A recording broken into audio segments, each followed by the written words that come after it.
नमस्कार दोस्तों, स्वागत है आपका अपना YouTube channel RPSC Rajasthan GK पर।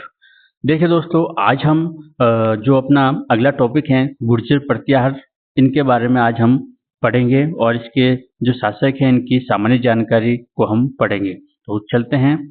गुर्जर प्रत्याहार शासक उत्पत्ति। इसकी उत्पत्ति जो इनकी मानी जाती है अग्निकूट सिद्धांत के अनुसार, तो इसमें जिसमें प्रतिहार, परमार, चालुक्य, ये सोलंकी तथा चौहान, इन चार शासकों की जो उत्पत्ति किससे मानी गई, अग्निकूट सिद्धांत के अनुसार इनकी उत्पत्ति मानी गई। गुर्जर प्रत्याहार का अगर शाब्दिक अर्थ समझे तो गुर्जर स्थान से संबंधित है और प्रत्याहार एक पद से संबंधित है। और गुर्जर प्रत्याहार शासकों के कुल देवता किसे माना गया है, विष्णु को। और विष्णु के भी कौन सा अवतार है, बराह अवतार। यानी इनके अगर कुल देवता के बारे में अगर पूछे तो आपको क्या बताना है, विष्णु। और विष्णु का कौन सा अवतार, बराह अवतार के बारे में आपको बताना है। और ये किसके वंशज मानते हैं अपने आप को, यह लक्ष्मण के वंशज मानते हैं। देखिए लक्ष्मण कौन थे, लक्ष्मण राम जी के भाई थे। कौन थे, लक्ष्मण राम जी के भाई थे, जो कि लक्ष्मण राम जी के द्वारपाल, प्रतिहार या प्रतिहारी माना गया है। यानी जो राम जी के प्रतिहार माने गए हैं किन्हें, लक्ष्मण जी को। तो इसलिए ही ये जो प्रतिहार है यह एक पद है और गुर्जर एक स्थान से संबंधित हैं। राजपूत काल का अगर समय देखें तो 7वीं से 12वीं शताब्दी माना गया है। और जो गुजरात जो राजपूत शासक जो काल क्या माना गया है, राजपूत काल 7वीं से 12वीं शताब्दी। और 8वीं और 12वीं जो शताब्दी हैं उसको उस समय क्या माना गया था, गुजरात रा कहा गया था, जो कि कहाँ पर है, पश्चिमी राजस्थान पर। इनका अगर प्रतीक चिन्ह माने तो प्रतीक चिन्ह क्या है, गरुड़। क्या है, गरुड़। विष्णु जी का जो जो जो था अपना अगर जो सवारी मानी जाती हैं गरुड़ की मानी जाती हैं, तो इनका प्रतीक चिन्ह क्या है, गरुड़ हैं। और इनकी कुल देवी कौन है, चामुंडा। कौन है, चामुंडा। और चामुंडा का ही दूसरा नाम क्या है, सुंदा माता जी। क्या है, सुंदा माता। तो आपको ध्यान रखना है कि ये जो प्रतिहार शासक हैं इनकी सामान्य जानकारी में क्या पूछा जाता है कि इनका जो उत्पत्ति है वह अग्निकुंड के अनुसार मानी गई है। इनके जो गुर्जर और प्रत्याहार का शाब्दिक अर्थ अगर समझे तो गुर्जर एक स्थान से संबंधित है और प्रत्याहार एक पद से संबंधित है। यानी प्रत्याहार क्या है, एक पद माना गया है। उनके कुल देवता विष्णु है, जो बराह अवतार के रूप में जो है उनको कुल देवता ये मानते हैं। और ये अपने आप को किसके वंशज मानते हैं, लक्ष्मण जी के वंशज। लक्ष्मण जी राम जी के क्या माने गए हैं, प्रत्याहार माने गए हैं। इसलिए ये एक पद है प्रतिहार। ये वंशज किसके हैं, लक्ष्मण जी के, इसलिए अपने आपको क्या बताते हैं, प्रतिहार बताते हैं। फिर बात करते हैं राजपूत काल का जो समय कौन सा माना गया है, 7वीं से 12वीं शताब्दी। और जो 8वीं और 10वीं शताब्दी के समय जो पश्चिमी राजस्थान है वह गुजरात का नाम से जाना जाता था। और गुर्जर प्रत्याहार का जो प्रतीक चिन्ह है क्या माना गया है, गरुड़ माना गया है। और इनकी कुल देवी कौन है, चामुंडा माँ या सुंदा माँ। ठीक है, चलते हैं अगले। देखिए आगे हम इनकी बात करें तो इनकी शाखाएं शाखाएं कितनी मानी गई हैं, 26 शाखा मानी गई हैं। और इनमें भी प्रमुख शाखाएं कौन सी हैं, एक है मंडोर जो कि सबसे प्राचीन शाखा मानी गई हैं, भीनमाल जो कि सबसे शक्तिशाली मानी गई। देखिए इनकी शाखाएं कितनी मानी गई हैं, 26 शाखा। अगर आपको पूछे कि सबसे प्राचीन शाखा कौन सी है तो आपको बताना है मंडोर। सबसे शक्तिशाली शाखा कौन सी है तो वह है भीनमाल। और एक है मुख्य राजौरगढ़ जो कि अलवर में, कन्नौज यूपी में और उज्जैन एमपी में। तो ये जो प्रमुख 5 शाखाएं इनकी मानी गई हैं, जिसमें से सबसे प्राचीन मंडोर और सबसे शक्तिशाली भीनमाल को माना गया है।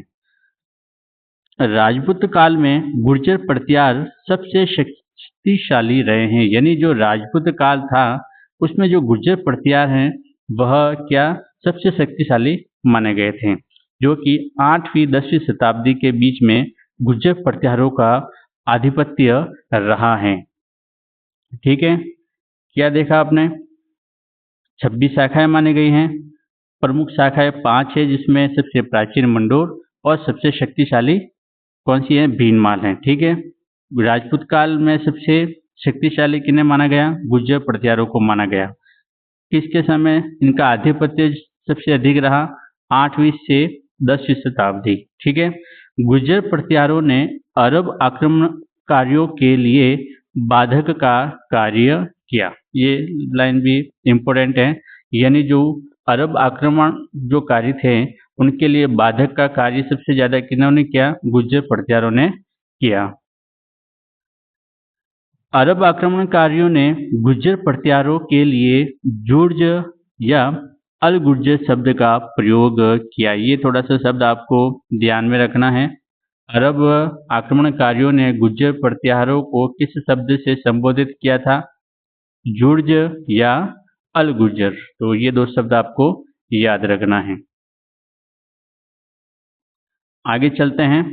देखिए, अल मसूदी ने प्रतिहारों को अल गुर्जर वह राजा को बोरा शब्द का प्रयोग किया। ये थोड़ा सा इम्पोर्टेंट है, इस फैक्ट को आपको याद रखना है। जो अल मसूदी था इसने प्रतिहारों को क्या कहा था? प्रतिहारों को तो कहा था अल गुर्जर। ठीक है। और जो उनके राजा थे उस राजा के लिए क्या शब्द का प्रयोग किया? बोरा। क्या शब्द का प्रयोग किया? बोरा। ठीक है। अल गुर्जर और बोरा, ये शब्द आपको ध्यान रखना है। किसने कहा था? अल मसूदी ने।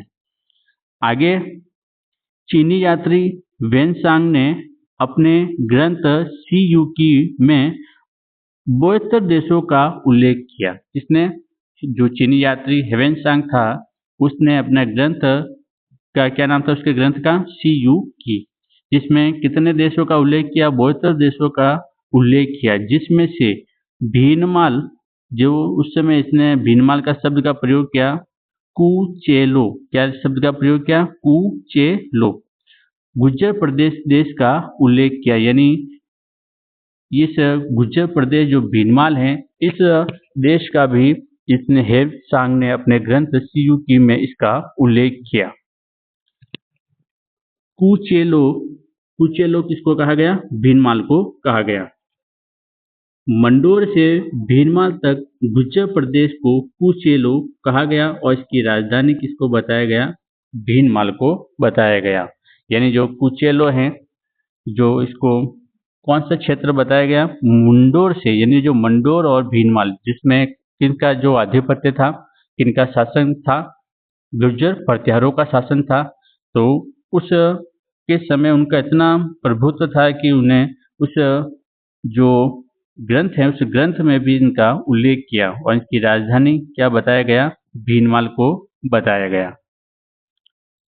वेनसांग ने भीनमाल के लिए पोलो मोलो शब्द का प्रयोग किया। ये कई बार एग्जाम में पूछा गया है, ये ध्यान रखना है। वेनसांग ने भीनमाल शब्द के लिए क्या प्रयोग किया? पोलो मोलो शब्द का प्रयोग किया। ठीक है। और अगर ये पूछे कि कुचेलो किस क्षेत्र के लिए प्रयोग किया, तो ये मंडोर से भीनमाल के बीच का जो क्षेत्र है, मंडोर से भीनमाल तक का जो क्षेत्र है उसको, इसे गुर्जर प्रदेश को क्या कहा? कुचेलो कहा। और इसकी राजधानी क्या बताई? भीनमाल बताई। हमने कहा है कि भीनमाल सबसे शक्तिशाली जो इनका जो शासन रहा है गुर्जर प्रतिहारों का। अब देखिए, अब हैं गुर्जर प्रतिहार कौन थे, मतलब गुर्जर प्रतिहार आखिर कौन थे? तो इनमें अलग अलग जो इतिहासकार हैं उन्होंने अलग अलग मत दिए हैं। तो हम अलग अलग जो मत दिए उसके अनुसार पढ़ेंगे। तो पृथ्वीराज रासो हैं, इसमें अग्निकुंड से उत्पन्न बताया इनको, यानी अग्निवंशी बताया। क्या बताया? अग्निकुंड से ये उत्पन्न हुए हैं, जो 4 जाति उत्पन्न हुई थी तो उसमें प्रतिहार भी उत्पन्न हुए थे, इसलिए इनको क्या कहा? अग्निवंशी। डॉक्टर गौरीशंकर हीरानंद आहूजा ने इन्हें सूर्यवंशी बताया। ठीक है। तो सूर्यवंशी किसने बताया? गौरीशंकर हीरानंद आहूजा ने। कर्नल जेम्स टॉड तथा मिस्टर जैक्सन डॉक्टर भंडारकर ने इनको क्या बताया? विदेशी बताया। यानी टॉड, जैक्सन और भंडारकर ने इन्हें क्या बताया? विदेशी बताया, यानी विदेशी जाति बताई इनको। ए कनिंगम ने इनको कुषाण बताया, यानी कुषाण भी एक विदेशी जाति है। तो इन्होंने भी क्या बताया, कुषाण बताया, यानी कुषाणों की जाति बताई कनिंघम ने, यानी ये कुषाणों के क्या हैं, वंशज हैं। फिर जॉर्ज कैनेडी ने इन्हें ईरानी बताया, ये भी थोड़ा सा याद रखना है। जॉर्ज कैनेडी ने इन्हें क्या बताया, किनके वंशज बताए, ईरानी के।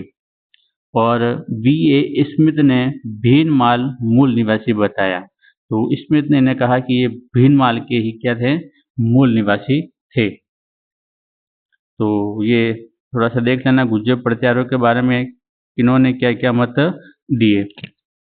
अलग अलग से प्रश्न पूछा जाता है कि गौरीशंकर हीरानंद अहुजा के अनुसार गुज्जर प्रत्यार कौन से वंश के थे, तो सूर्यवंशी। लॉर्ड जैक्सन भंडारकर का नाम अगर आए तो आपको विदेशी बताना है। कनिंघम से आपको याद रखना है कुषाण, कैनेडी से ईरानी, और स्मिथ भीनमाल के मूल निवासी बताया। आगे चलते हैं मंडोर के प्रत्यार। तो मंडोर के प्रत्यार हैं जो हम अगले वीडियो में पढ़ेंगे। आज हमने पढ़ा है कि इनकी उत्पत्ति कैसे हुई, ने कौन से वंशज के माने जाते हैं, और इनकी जो सामान्य जानकारी है वो आज हमने पढ़ी। तो हम अगले वीडियो में पढ़ेंगे कि ये जो अलग अलग शाखाएं हैं वो पढ़ेंगे, मंडोर की शाखा से शुरुआत करेंगे। तो आज के लिए बस इतना ही। जय हिंद, जय भारत।